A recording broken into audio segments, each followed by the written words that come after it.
Existe uma representação na literatura de uma procura pela identidade brasileira, que irá se estender da época romântica até o modernismo. O que é ser brasileiro? As obras selecionadas foram Iracema, de José de Alencar, O Cortiço, de Aloísio de Azevedo e Macunaíma, de Mário de Andrade. Começaremos a falar mais a fundo de Iracema, de José de Alencar. Por ser mais antigas, assim criaremos uma linha cronológica de publicação literária. Iracema faz parte do movimento estético romantismo, no qual foi o primeiro movimento que temos que publica prosa, publicado em 1865. Sofreu enorme influência no fato do Brasil viver o auge da euforia nacionalista, que se iniciará com a independência em 1822. Consequentemente, influenciado pelo romantismo indianista, a obra conta com a história do primeiro cearense, que seria o primeiro brasileiro, já que depois da independência éramos um país real e por isso precisávamos descobrir nossa identidade. O romantismo é uma estética que tem como objetivo central construir uma ideia nacionalista, firmando uma falsa imagem de cordialidade dos colonizadores para com os colonizados, que consequentemente produz uma ideia de que a colonização foi pacífica e que os nativos deliberadamente deixam suas culturas para adquirir traços da cultura europeia, sendo esse novo nativo e não o índio verdadeiro que contém seus próprios elementos culturais que são os representantes do Brasil. É visível na relação da protagonista da obra, a Iracema, com Martin, um guerreiro português, a qual é integrado tudo que deseja quando é levado por Iracema à sua tribo. Aos dois personagens de início cria-se um enorme amor, e a protagonista, entre todos os pretendentes, escolhe o guerreiro branco, mesmo que essa escolha vá contra as imposições de sua tribo. Outro importante elemento que será analisado na obra é o filho de Martin e Iracema, o Moacir, pois ele seria o primeiro brasileiro, a mistura de duas raças que vai ser criado pelo seu pai em Portugal. É primordial expor que Alencar mistura essas duas culturas, dando ênfase e valor na cultura do colonizador, porque não se podia passar a imagem de que o representante desse povo que estava surgindo, que adquiriu finalmente sua independência, fosse um indígena. Consequentemente, o primeiro brasileiro acaba não tendo nenhuma referência da cultura de sua mãe, a Iracema. E a cultura europeia ganha valor e destaque. Seguindo a cronologia, O Cortiço foi publicado em 1890 e, através da estética naturalista, também procurou definir o que é ser brasileiro. A estética naturalista nasceu em meio ao descobrimento do potencialismo da ciência e, por isso, a literatura queria ganhar um caráter científico.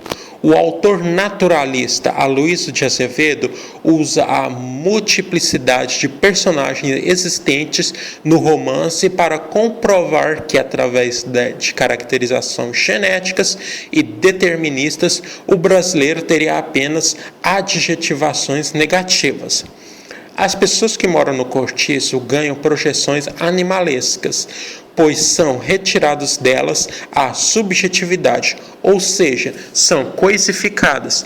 Consequentemente, os personagens não possuem conflito interno ético. Na passagem, não era inteligente, nem a razão o que lhe apontava o perigo, mas o instinto. O faro sutil e desconfiado de toda fêmea pelas outras, quando sente seu ninho exposto. Conseguimos perceber o que foi definido, vista que a palavra, como escassez de razão e presença do instinto, as colocações fêmeas e ninhos são relacionados ao sentido contrário à humanização.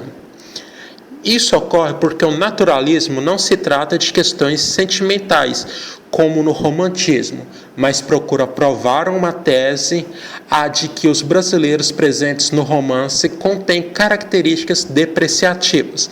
Sendo assim, existe na estética naturalista uma enorme simpatia pela metomínia, figura de linguagem que representa a parte pelo todo, que tenta demonstrar que a variedade de personagens existentes no cortiço não representa uma parte da sociedade, mas um todo. Ou seja, que as características postas ao Jerônimo, o personagem português, por exemplo, ao dizer que Jerônimo abrasileirou-se, possui uma mudança de ações positivas para negativas.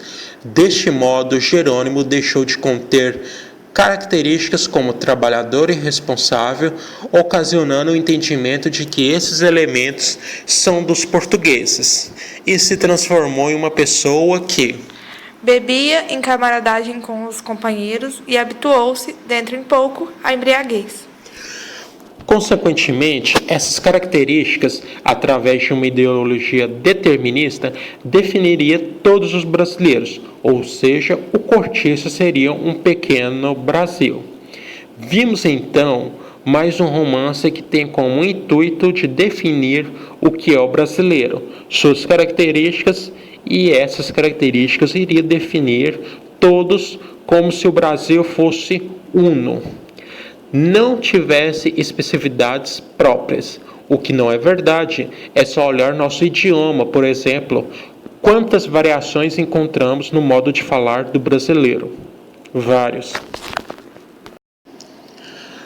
O último romance a ser tratado nesse vídeo é o Macunaíma, de Mário de Andrade, publicado em 1928, presente na estética modernista, que também busca uma identidade brasileira. Porém, Mário de Andrade é um autor que não se encaixa muito em estéticas, pois percebeu a recorrência dessas definições já faladas anteriormente e adota um posicionamento contra a procura de uma identidade nacionalista unificada, quando cria Macunaíma. E podemos perceber isso com a escolha da expressão Macunaíma, é herói de nossa gente, ou seja, de todos, e por ser cada uma diferente a sua representação. Também é já nessa representação de uma nação unificada citada acima, existe uma procura pelo herói da nação, onde nação representa semanticamente uma unicidade. Sendo assim, Macunaíma não tem nenhum caráter, não no sentido negativo, de ter representações negativas, mas porque tem tantos que não seria possível determinar uma única, visto que é o herói do Brasil, que herda uma miscigenação não pacífica e um grande fluxo de migração de todas as partes do mundo.